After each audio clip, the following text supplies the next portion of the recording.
Hey, what's up guys, Riff here. So today we're going to be talking about the ongoing situation involving Twitch and of course, by default, TwitchCon, which is currently underway at San Diego.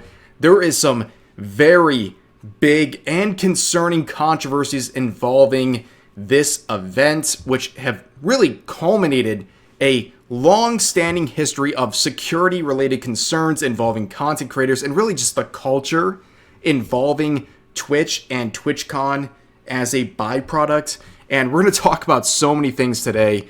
Well, first of all, we're going to do a follow-up to yesterday's video where we talked about Emiru, who is a very popular Twitch streamer who's made the platform millions upon millions of dollars. She was sexually assaulted during a meet and greet at TwitchCon 2025. And she is someone who reported that she wanted her own personal security detail at this event, but that security was banned because they did their job. They prevented creeps from getting too close to her, but they were banned. But the weirdos attacking her, we'll see that they don't get a permanent ban like her security. They get a 30-day ban for sexually assaulting her. We'll get into that, don't worry. But anyways, this is the clip where some loser ran up on stage and sexually assaulted Emiru. And the security provided by Twitch did not do their job. They did not protect her. It was an embarrassment. And then you see people like TMZ saying that Emiru was allegedly assaulted. No, it was not allegedly. She was assaulted in broad daylight. And Twitch let this happen. But now, the Twitch CEO, Dan Clancy, Gunnar Clancy, who normally spends all of his time like looking at the OnlyFans girls who are abusing his terms of service on his 13 plus website. Anyways, he says they're looking very closely at everything that happened to Emiru. I care deeply about Emiru. So I think this response from the community note system on Twitter is very fitting. Twitch came out with a official statement saying this, basically saying that they tried their best to go after this guy and they're using all their resources, but the note says this: Twitch allowed the assailant to walk originally and was only pressed to apprehend him until Emiru's manager pushed for it. The individual was allowed to walk originally. Twitch allowed the assailant to bypass several barriers and creator lines. Emiru's tweet on this with a source right there. But we have another source. Another example of this dude who assaulted Emiru live at TwitchCon. He just walked out. He just walked out of the event with no one pursuing him. But understand, guys, Emiru and her preferred security, they were banned from TwitchCon for what? Doing their job. But these freaks, these incompetent weirdos at Twitch, they did not do their job, and they allowed this guy, this freak, to simply walk away.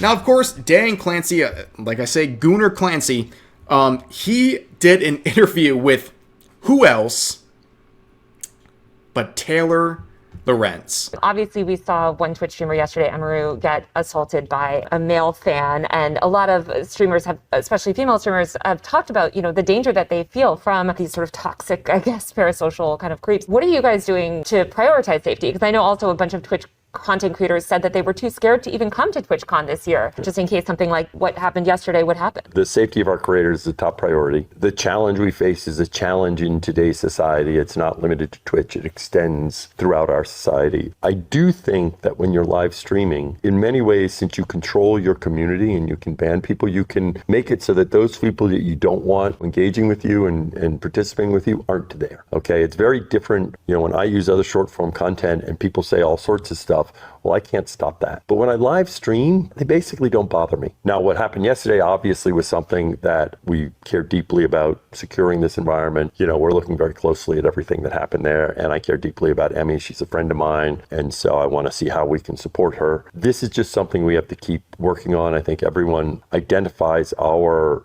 tools in terms of trust and safety as the leaders in the industry about helping creators, but that means there's always more work to be done because that's the world we live in now. Demi had posted earlier today that I guess this fan was allowed to cross multiple barriers at TwitchCon. Why should streamers trust Twitch to keep them safe at TwitchCon? Because I feel like simultaneously this has been such a secure event to the point that even like journalists have had struggled. It is very secure, but here's this man that just walks up and is somehow able to bypass all these things. So why should they trust the platform when slip-ups or, issues like this have happened? Well, I mean, as you know, I think you toured some of what we do in terms of security. The reality is, even as you do a lot in terms of security in today's world, there are challenges that can present themselves, especially when someone is putting themselves out there.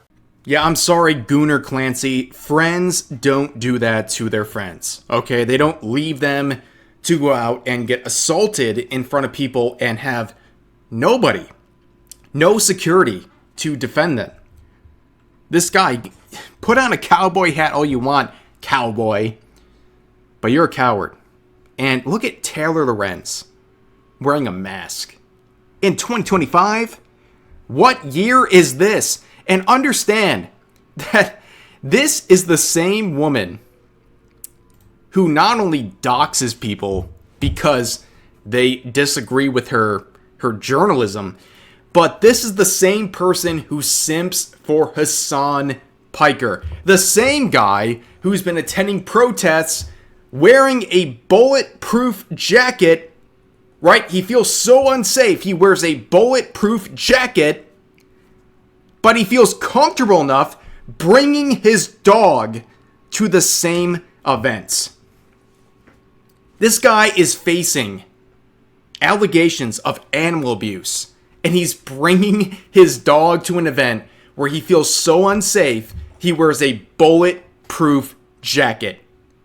Let that sink in. You know what? I'm not on Collargate the last 2 days. We might pick it up again tomorrow, but look at this dude. Look at him. Bulletproof jacket, but dog in hand. It's just a prop.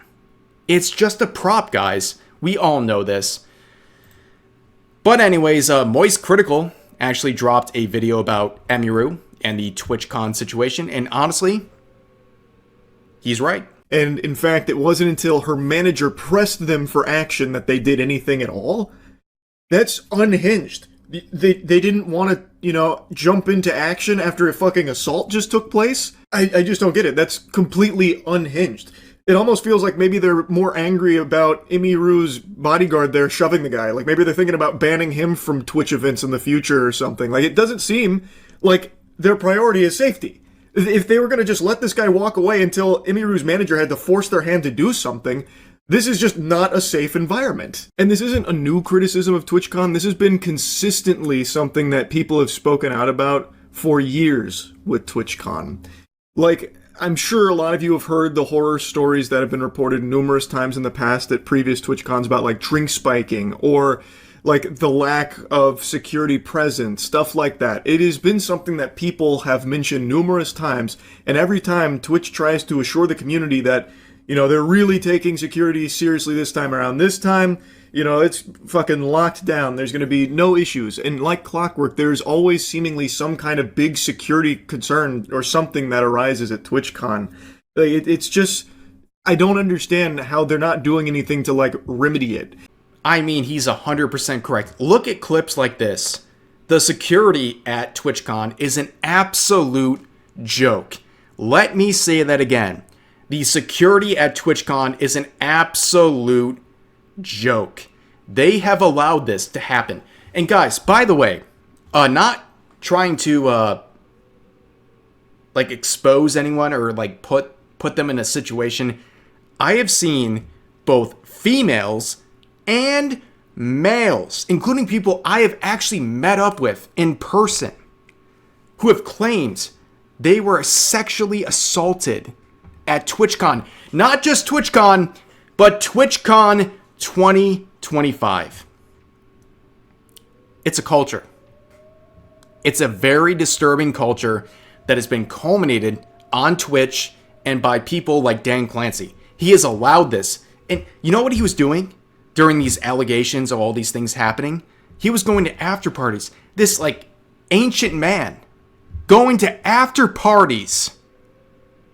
Meanwhile, people on his platform, including some of the most important people to his bottom revenue, his bottom dollar, they were being assaulted. He couldn't care less. How does Twitch and its owner, Amazon, deal with this guy? Step down. That's it. Step down. Right now. You can't even turn a profit. This company, like I said yesterday, they make billions every year. And they're still not profitable.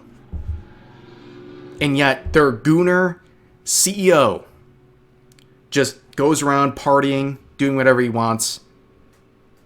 And the conventions related to his company are filled with endless complaints about sexual assault. And he's still there? What are you doing, man? But let's go back to Emiru. Emiru actually released a statement saying a lot. Okay, it's a long statement, but basically she is talking about the situation and she's very shaken. We all understand how bad this situation is, right? But she released a video on YouTube that's gotten a lot of attention addressing what happened at TwitchCon. And she begins with this clip right here where she talks about the sort of ban of the person who assaulted her. I've been talking to Twitch people and I'm really upset because I noticed a lot of negligence around the event and I'm not happy with the way that they're handling it now. And I'm like, what do you mean? She's like, well, I asked them, like, what are they gonna do about this? And you know what they said initially? They said, oh, well, he's banned from the platform for 30 days.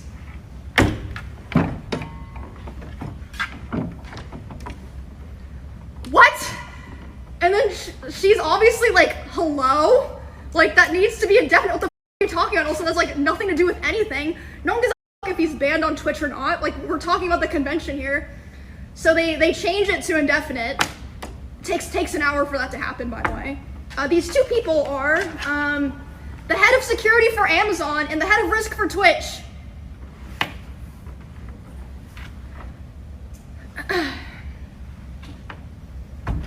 Also, later the same night, I'm not gonna drop names here because I wasn't there, so I didn't see it, but I had multiple people tell me that key Twitch representatives last night were out partying. Absolutely and utterly disgusting. Guys, longtime viewers with some really sharp observational skills, look above me. I used to have my Twitch handle right here. It's gone. I'm not doing that anymore. Nope. I feel like there's been something telling me like it's wrong to support Twitch. But after this, like, I got the courage to say, no more. I'm done with that. If you guys want to support me, you can do it in other ways, but not on Twitch. Okay? We are done with that platform. A 30-day ban for sexually assaulting someone live at TwitchCon? Are you kidding me? Are you actually kidding me? I am so sorry for Emiru or anyone who has to deal with this nonsense. 30-day ban for sexually assaulting someone at your convention? Not a permaban, not arrested, no claims for legal justice, just a 30-day ban? Dude, what are we doing? Seriously, what are we doing? I'm horrified by what I'm looking at. This happened. Okay? She was assaulted live at TwitchCon. And they got nothing to say. But here's another clip from her video.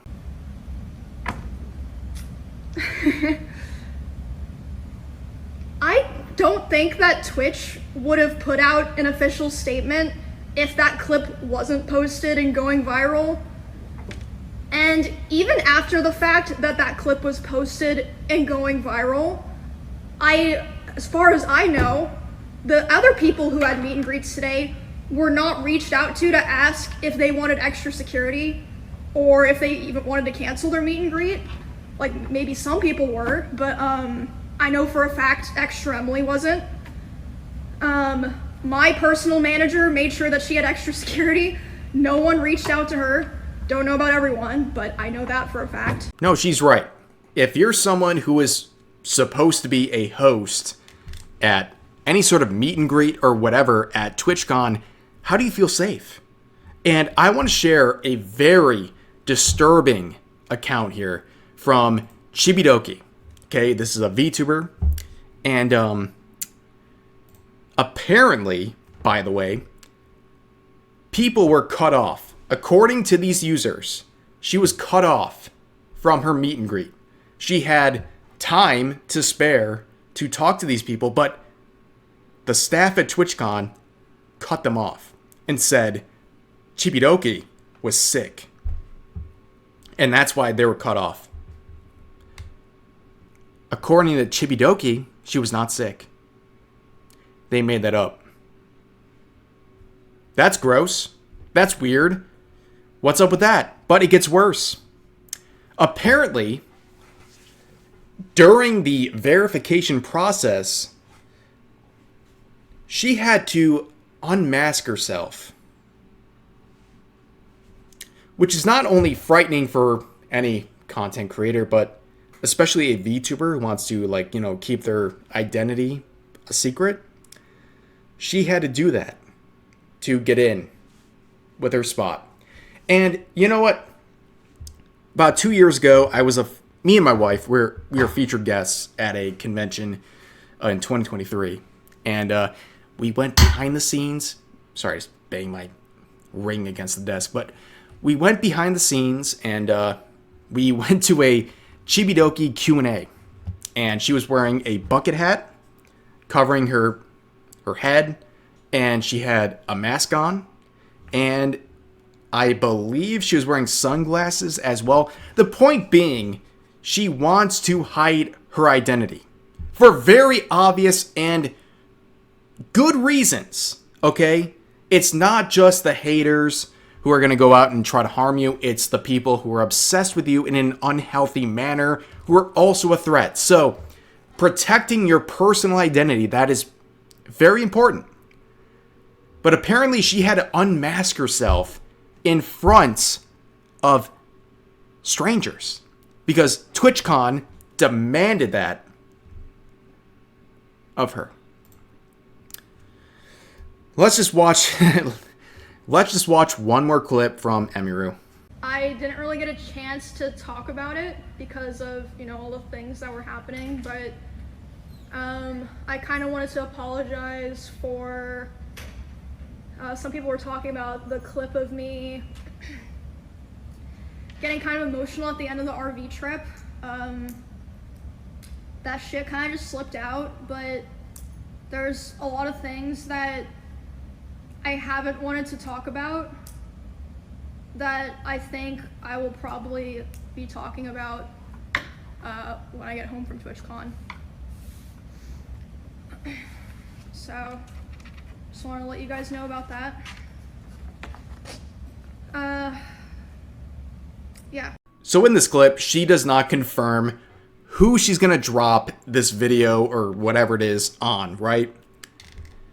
But based on context and some comments from other popular YouTubers who might know this potential person, I have a very good a very sinking suspicion of who this is, and I have the absolute worst vibes from this person, and I think I know who it is.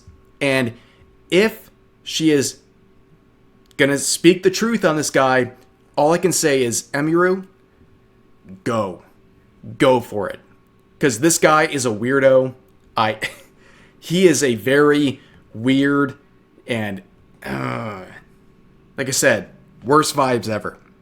Like, speak your truth. Do it, Emiru. Speak your truth. That's all I got to say about this particular clip. But anyways, that's going to do this video. As always, feel free to share your thoughts about today's topics in the comment section down below. Hope you guys enjoyed the video, and I'll see you next time.